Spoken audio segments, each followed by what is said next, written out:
हरे कृष्णा।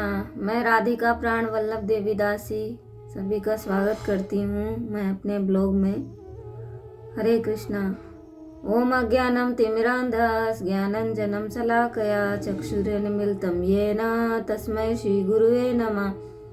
श्री चैतन्य मनोभीष्टं स्थापितं येन भूतले स्वयं रूपा गदा मह्यं ददाति स्वपदान्तिकं। वन्देऽहं श्री गुरु श्रीयुतपदकमलं श्रीगुरून् वैष्णवांश्च श्रीरूपं साग्रजातं सहगण रघुनाथं तं सजीवं सावधैतं सावधूतं परिजन कृष्ण चैतन्य देवं श्री राधा कृष्ण पादान् सहगण ललिता श्री विशाखान्वितांश्च नमामि विष्णुपादाय कृष्ण प्रेष्ठाय भूतले श्रीमान कृतदास अधिकारी नामिने नमामि विष्णुपादाय कृष्ण प्रेष्ठाय भूतले श्रीमते भक्ति वेदांत स्वामिनीति नामिने नमस्ते सरस्वती देवे गौरवाणी प्रचारिणे निर्विशेष शून्यवादी पाश्चात्य देश तारिणे नमो महावदन्याय कृष्ण प्रेम प्रदायते कृष्णाय कृष्ण चैतन्य नामिने गौरतुसे नमः। जय श्री कृष्ण चैतन्य प्रभु नित्यानंदन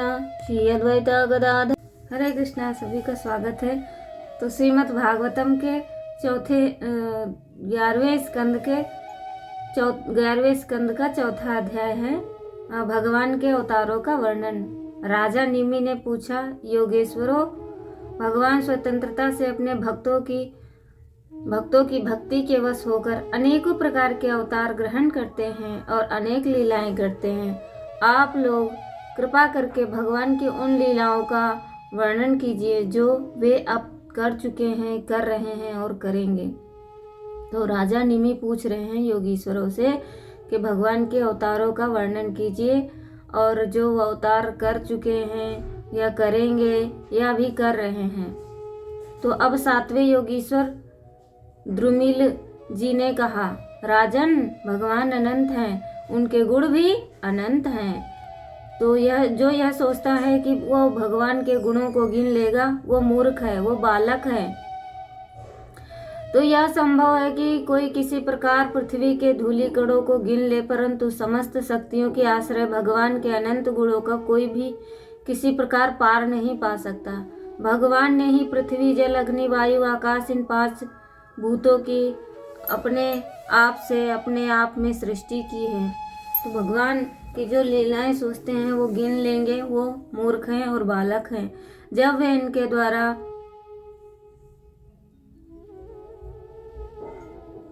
विराट शरीर ब्रह्मांड का निर्माण करके उसमें लीला से अपने अंश अंतर्यामी रूप से प्रवेश करते हैं, भोक्ता रूप से नहीं, क्योंकि भोक्ता तो अपने पुण्यों के फलस्वरूप जीव ही होता है।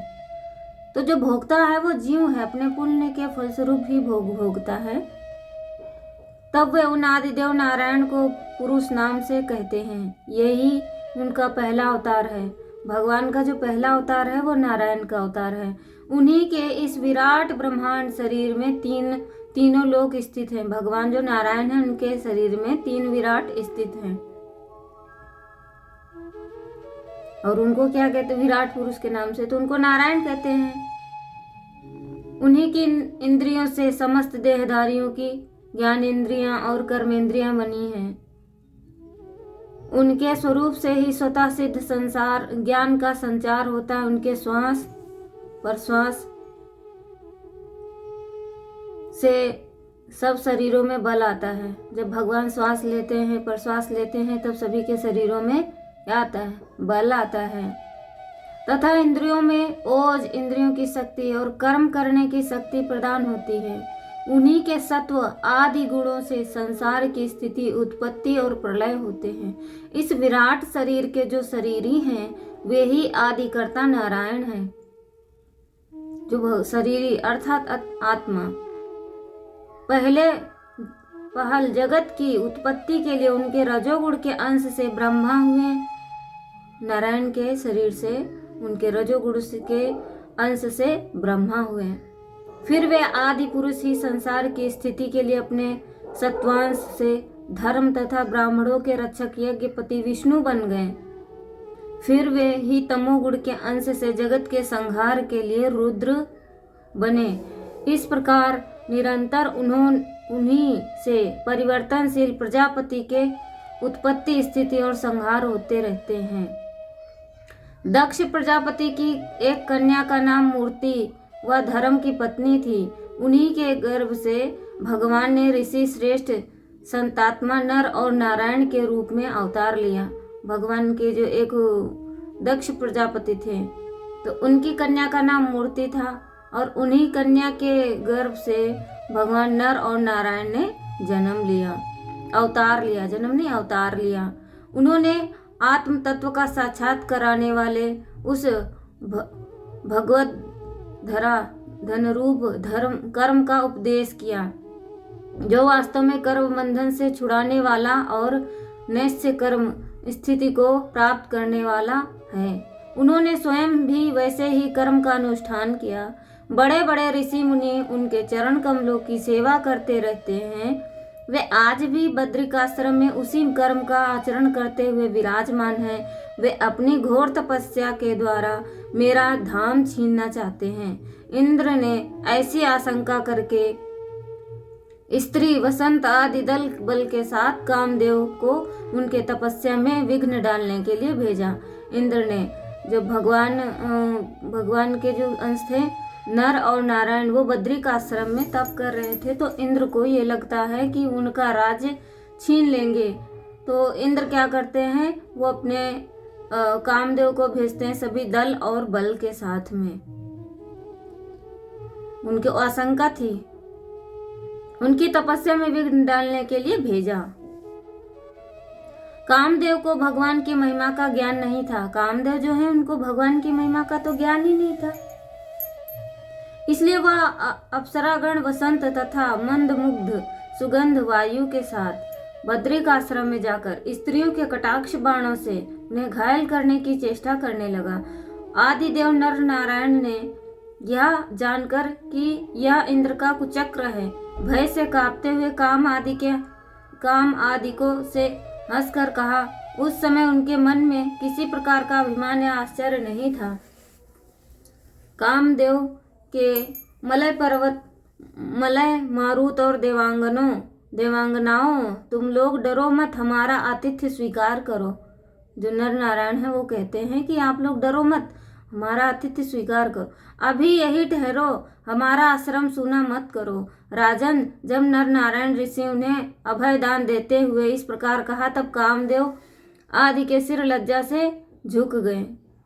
जब नर नारायण ने उनसे कहा कि हमारा आतिथ्य स्वीकार करो, आप बद्रिक आश्रम ऐसे खाली मत करो, आश्रम हमारा खाली मत करो, तो उनके सिर झुक गए लज्जा से। उन्होंने दयालु भगवान नर नारायण से कहा, प्रभु आपके लिए यह कोई आश्चर्य की बात नहीं है, क्योंकि आप माया से परे और निर्विकार हैं। बड़े बड़े आत्माराम और धीर पुरुष निरंतर आपके चरण कमलों में प्रणाम करते हैं। आपके भक्त आपकी भक्ति के प्रभाव से देवताओं की राजधानी अमरावती का उल्लंघन करके आपके परम पद को प्राप्त होते हैं। इसीलिए जब वे भजन करने लगते हैं तब देवता लोग इस तरह से उनकी साधना में विघ्न डालते हैं। किंतु वे जो लोग केवल कर्म कांड में लगे रहकर यज्ञ आदि द्वारा देवताओं को बलि के रूप में उनका भाग देते रहते हैं, उन लोगों के मार्ग में वे किसी प्रकार का विघ्न नहीं डालते। जो कर्म कांड करते हैं तो इंद्र देवता हैं जो उनके कार्यों में विघ्न नहीं डालते, क्योंकि वो उनको भाग देते हैं, उनके मार्ग में उनके किसी भी कार्य में बाधा नहीं डालते हैं। परंतु प्रभु आपके भक्तजन उनके द्वारा उपस्थित की हुई विघ्न बाधाओं से गिरते नहीं, बल्कि आपके कमर कमलों की छत्र छाया में रहते हैं। वे विघ्नों के सिर पर बैठकर पैर रखकर आगे बढ़ जाते हैं, अपने लक्ष्य में च्युत नहीं होते। बहुत से लोग तो ऐसे होते हैं जो भूख प्यास, गर्मी, सर्दी एवं आंधी पानी के कष्टों को तथा रसनेन्द्रियों और जननेन्द्रियों वेगों को जो अपार समुद्रों के समान है सह लेते हैं, पार कर जाते हैं, परंतु फिर भी वे उस क्रोध के वश में हो जाते हैं जो गाय के खुर से बने गड्ढे के समान है और जिससे कोई लाभ नहीं, आत्मनाशक है। और प्रभु वे इस प्रकार अपनी कठिन तपस्याओं को खो बैठते हैं।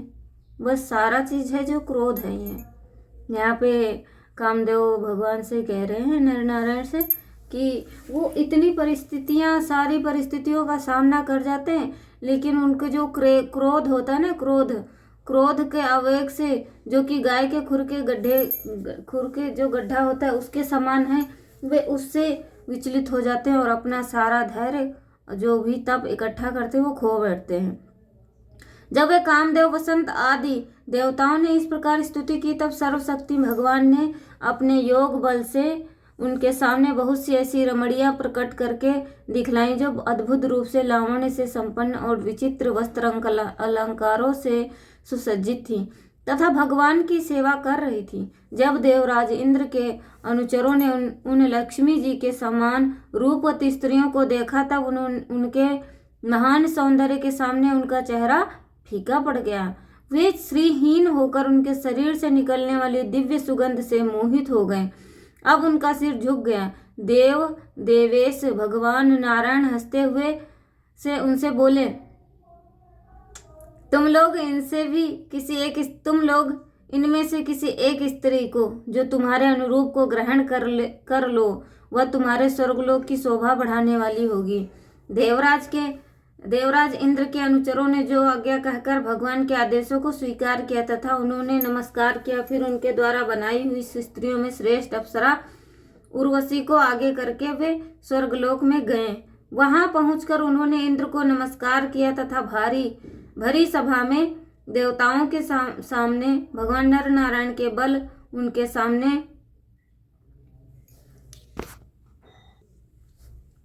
सामने बहुत सी ऐसी रमणियां प्रकट हुई। भगवान नर नारायण के बल और प्रभाव का वर्णन किया। उसे सुनकर देवराज इंद्र अत्यंत भयभीत और चकित हो गए। जब कामदेव ने भगवान नर नारायण की लीलाओं का वर्णन किया, बखान किया, तो वो भयभीत हो गए। देवराज इंद्र, भगवान विष्णु ने अपने स्वरूप में एक रस स्थिति रहते हुए संपूर्ण जगत के कल्याण के लिए बहुत से कला अवतार ग्रहण किए। वेदेहराज, हंस, दत्तात्रेय, सनक, सनंदन, सनातन, सनत कुमार और हमारे पिता ऋषभ के रूप में अवतीर्ण होकर उन्होंने आत्मरक्षा, आत्म साक्षात्कार के साधनों का उपदेश किया। उन्होंने ही हयग्रीव अवतार लेकर मधु कैटभ नामक असुरों का संहार करके उन लोगों के द्वारा चुराए हुए वेदों का उद्धार किया। प्रलय के समय मत्स्य अवतार लेकर उन्होंने भावी मनु, सत्यव्रत, पृथ्वी और औषधियों की, धान्य आदि की रक्षा की और वारा अवतार ग्रहण करके पृथ्वी का रसातल से उद्धार करते समय हिरण्याक्ष का संहार किया। कूर्मा अवतार ग्रहण करके उन्होंने भगवान के अमृत मंथन का कार्य संपन्न करने के लिए अपनी पीठ पर मंदराचल धारण किया और उन्हीं भगवान विष्णु ने अपने शरणागत एक आर्त भक्त गजेंद्र को ग्राह से छुड़ाया। एक बार वालखिल्य ऋषि तपस्या करते करते अत्यंत दुर्लभ हो गए थे। वे जब कश्यप ऋषि के लिए समीधा ला रहे थे, तब थककर गाय के खुर से बने हुए गड्ढे में गिर पड़े, मानो समुद्र में गिर गए हों। उन्होंने जब स्तुति की, तब भगवान ने अवतार लेकर उनका उद्धार किया। वृत्तासुर को मारने के कारण जब इंद्र को ब्रह्म हत्या लगी, तब और वे उनके भय से भागकर छिप गए, तब भगवान ने उन्हें हत्या से इंद्र की रक्षा की। और जब असुरों ने अनाथ देवांगनाओं को बंदी बना लिया, तब भगवान ने उन्हें असुरों के चंगुल से छुड़ाया। जब हिरण्याकश्यप के कारण प्रहलाद आदि संत पुरुषों से भय पहुंचाने लगा, तब उन्होंने निर्भय करने के लिए भगवान ने नरसिंह अवतार किया और हिरण्याकश्यप को मार डाला। उन्होंने देवताओं की रक्षा के लिए देवासुर संग्राम में दैत्यपतियों का वध किया और विभिन्न मनवंतरों में अपनी शक्ति से अनेकों कलावतार धारण करके त्रिभुवन की रक्षा की। फिर वामन अवतार ग्रहण किया करके उन्होंने याचना के बहाने इस पृथ्वी को दैत्यराज बलिक से छीन लिया और अदिति नंदन देवताओं को दे दिया। परशुराम अवतार ग्रहण करके उन्होंने पृथ्वी को 21 बार क्षत्रियहीन किया। परशुराम जी तो हय वंश का प्रलय करने के लिए मानव भृगु वंश में अग्नि रूप से ही अवतीर्ण हुए थे। उन्हीं भगवान ने राम अवतार में समुद्र पर पुल बांधा और एवं रावण और उनकी राजधानी लंका को मटिया मेट कर दिए। उनकी कीर्ति समस्त लोकों में मल को नष्ट करने वाली है। सीतापति भगवान राम सदा सर्वदा सर्वत्र विजयी ही विजयी हैं। राजन, अजन्मा होने पर भी पृथ्वी का भार उतारने के लिए भगवान यदुवंश में जन्म लेंगे और ऐसे ऐसे कर्म करेंगे जिन्हें बड़े बड़े देवता भी नहीं कर सकते। फिर आगे चलकर भगवान ही बुद्ध के रूप में प्रकट होंगे और यज्ञ के अनाधिकारियों को यज्ञ करते देखकर अनेक प्रकार के तर्क वितर्कों से मोहित कर लेंगे और कलयुग के अंत में कल्कि अवतार लेकर वे ही शूद्र राजाओं का वध करेंगे। महाबाहु वेदेहराज, भगवान की कीर्ति अनंत है। महात्माओं ने जगतपति भगवान के ऐसे ऐसे अनेकों जन्म और कर्मों का प्रचुरता से गान किया है। हरि बोल। हरे कृष्णा कृष्णा कृष्णा हरे हरे, हरे राम राम राम हरे हरे। जगत गुरु श्रील प्रभुपाद की जय। अनंत कोटि वैष्णव भक्त वृंद की जय। हरे कृष्णा कृष्णा कृष्णा हरे हरे, हरे राम राम राम